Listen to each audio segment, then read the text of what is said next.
screw it. Jake in California, you're on with Dennis and Matt. How are you? Oh, hi, Dennis. Hi, Matt. Hello. I'm told here that you've seen God and that you think anyone can see God if you follow instructions. So do you know what the instructions are? Okay, well, I'll start out. I was born in a Christian household, so I grew up Christian, but I had an experience in college that kind of made me throw all that out the window. Were drugs involved? Yes, I had an experience on a drug called dimethyltryptamine. Yep. Where I felt like it's like I've done this for a while. Yeah. Yeah, go ahead. Go ahead, Jake. The experience was just so real to me that I can't just brush it off as something that's in my mind. I can, and you should, and here's why. Because you just used the phrase "real to me." That's not a thing. People with various mental issues experience things that are real to them that aren't necessarily real. The time to decide that something is real is when you can get external confirmation from somebody else, when it's testable.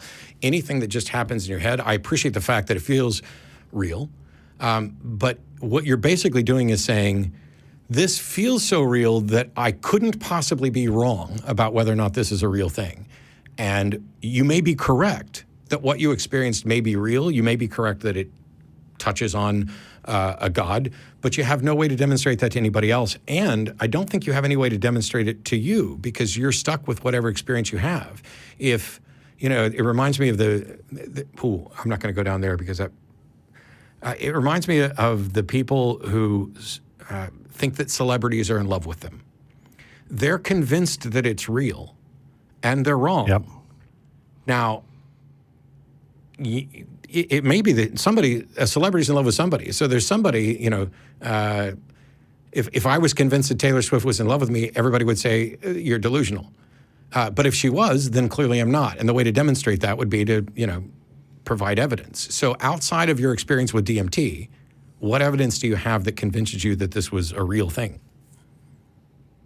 Well, other people have had similar experiences. Sure, but where they see entities and... Isn't that true? Yeah. Isn't that true outside of DMT? If you go to pick a Baptist church and walk in, those people all think they've had an experience with the Holy Spirit. Does that mean they have? Oh, no. So if this drug has a similar effect in different people's brains, such that they experience, or some or many of them experience something that they feel compelled to describe as spiritual or supernatural or God, that still doesn't mean that that's what they actually experienced. Yeah, but it has to do with the nature and intensity of the experience. So people in a church who believe they've heard the Holy Spirit, you have to compare that experience to what I've experienced, and it's just not the same. It's not as real. Well, there's no way to compare them. Each will say their experience was intense and real. Have you never seen Pentecostals slain in the Spirit to where they jump around, pass out, fall down, flop around? If you try to tell them that your experience on DMT is more real than theirs, you guys are going to have a protracted argument. This is all subjective personal experience. The fact that you might not have had an experience in church that compares with DMT doesn't mean that somebody else did. And it doesn't matter.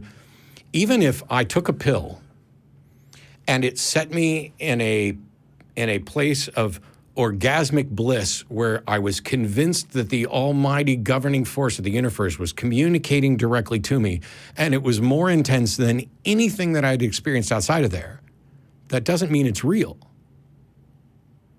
The intensity by which you experience it is indicative of what's going on in your brain, not what's going on outside your brain. But what are the instructions? What are the instructions that you think anybody can follow so that they can experience God? Well, first of all, that this is an illegal drug, and also it can cause people to have PTSD, or people that are sensitive. I don't recommend doing it. Yeah, I'm not recommending a drug. I wanted to know what your instructions were. because I think you're going to find that I have friends who have followed those same instructions. I've never done DMT myself. I have done acid, had fun times. I've never done DMT. I'm hoping to at some point, just so that everybody who calls in who's like, hey, you really need to do DMT so you can see God, I can be like, I've done it. But I have friends who've done DMT based specifically on the types of experiences you're talking about. My question, and I have friends who've not had the experience that convinced them that there's a God. Well, the thing that emerges to me is you have an experience, and you're claiming that that experience allows you to detect supernatural beings, the presence of supernatural beings, and not only that, but positively identify them. Mm-hmm. And I don't know how the hell you justify that. Beings. What's that, Jake? I wouldn't call them supernatural beings. Okay. I think they're natural, but I don't think. How do you know? How do you know? In this dimension. How do you? What the fuck is this about this dimension? What other dimension are they in, and how do you know? Well, see, I'm kind of limited to the English language, which, to be honest, I don't think is designed to describe these experiences. The only way you can really experience what I'm talking about is to actually take the drug, but okay. Right now I just sound like a crazy person. If I take the drug and I don't have the experience that you have, if I'm not convinced that there's a God, what went wrong? I guess it's just your perspective, but okay. Then how do we tell which of our perspectives is actually real? Or which of our perspectives is an accurate view of reality? Good one.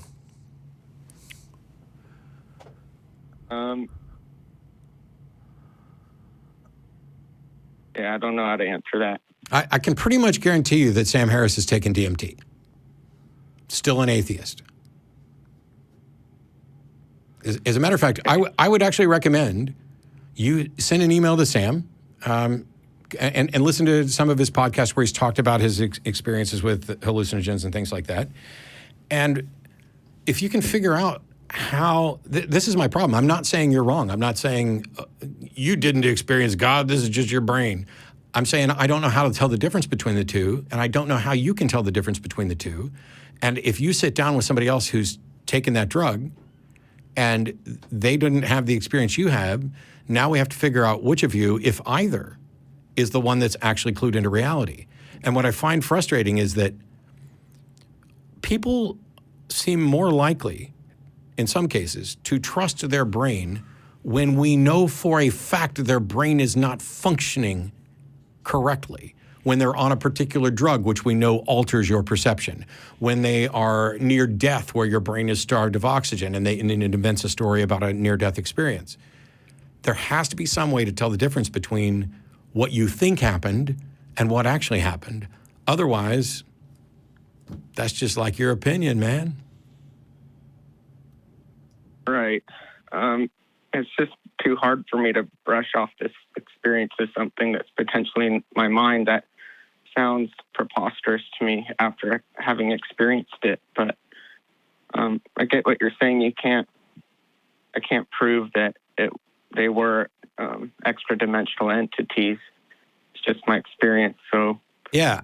So you had some experience. Can't get much farther than that. You had some experience with what you're describing as extra-dimensional entities. And I realize that there's frustrations with the English language, which I share too. However, the fact that we may not be able to adequately describe what you experienced is still separate from whether or not what you experienced ties to the facts at all. You would admit, I would hope, that it's possible for you to take DMT or some other drug and have an experience which feels incredibly impactful to you, and yet still is a hallucination, is not an actual fact of reality, right? That's a possibility, yeah. Right. And it just seems preposterous. Why does it seem preposterous? If it's a possibility, don't you care about whether or not it's true? Don't you have a duty to figure out, how can I tell whether this is real or not? And by the way, did these extra-dimensional entities convey information to you, tell you what they want? Well, that's what it felt like, but it's What do they want? once I left the experience, it's hard to remember. So here's what sounds preposterous to me, that there are extra dimensional entities who can only communicate to you when you're on a particular drug. And then when you're not on the drug anymore, you don't really remember what they said specifically. How fucking feeble are these things that you're calling gods? Are you calling them gods? It says here, I've seen God, anyone can see God. Yeah, I call it God, but, that's just the best word I have at my disposal. I get it. But don't you think it's, Yeah. I mean, what powers and abilities do they have? Are they just locked in another dimension waiting for the next person who's tripping balls to come in and get a message that they're not going to remember? That's what it seems like. Kind of useless. Seems kind of useless to me. Not only do I have no way of telling whether or not it's true, but if I can't recall the message that they got, what was the point in doing the thing in the first place? Because it's pretty amazing. What? Hey, look, I'm all in favor of having amazing experiences, and I am for the legalization of a great many drugs, perhaps not all, at least ones that aren't particularly dangerous. I'm all in favor of people exploring their humanity, but first of all, let's acknowledge some drugs are illegal for good reason, and it's because people don't always have... People are not themselves when they're on those drugs, and they do things that are damaging and harmful to themselves and others. So I'm not running around telling everybody, hey, just take whatever you want and enjoy it. I'm not advocating for hedonism, but if you have a good experience that you enjoy, why is it not enough to have an experience you enjoy without assuming that you've tapped into some secret of the universe?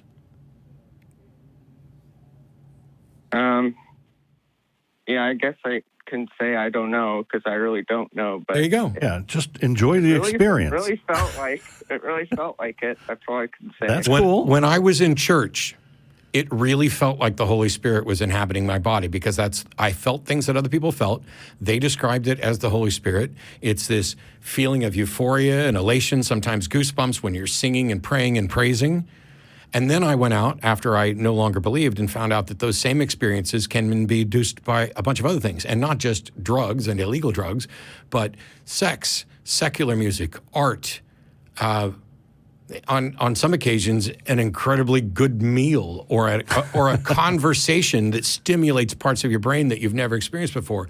There is joy and wonder and passion throughout all of life with or without chemical alteration. But the pathway to truth is to recognize, am I in a state where I can reasonably assess things? And do I have a mechanism to determine whether or not what I've experienced is likely to be real? And if the answer to those is no, then you just hit on the exact right answer. The right answer at that point is, I don't know. I've had lots of things where I can't explain it, and yet I enjoyed it. Okay. All right. Anyway. Well, thank you. Sure. I appreciate the call, Jake. And, Thanks for talking to me. Exercise some caution. Because one of the things that I have a concern with is people who are prone to leaping to the conclusion that something is supernatural or extra dimensional or whatever else, when they try to make sense of the thing they can't make sense of, that perhaps taking those drugs is not the best advice for that person. So make sure you're safe and that you're also spending time thinking in a stable state, reflecting on those experiences so that you can put them in a perspective when we know your brain is functioning as normally as possible. Now, you could make the argument, and I know you might be tempted to, that the way our brains normally work is the part that's broken. Right. Stunted. And that it only works correctly when we're on DMT. Everybody wants to make that claim. And they could be correct. But how do you prove that? And that's where I'll leave you for today, Jake. But we appreciate the time. Okay, don't do drugs. Don't do drugs, kids. Thank you.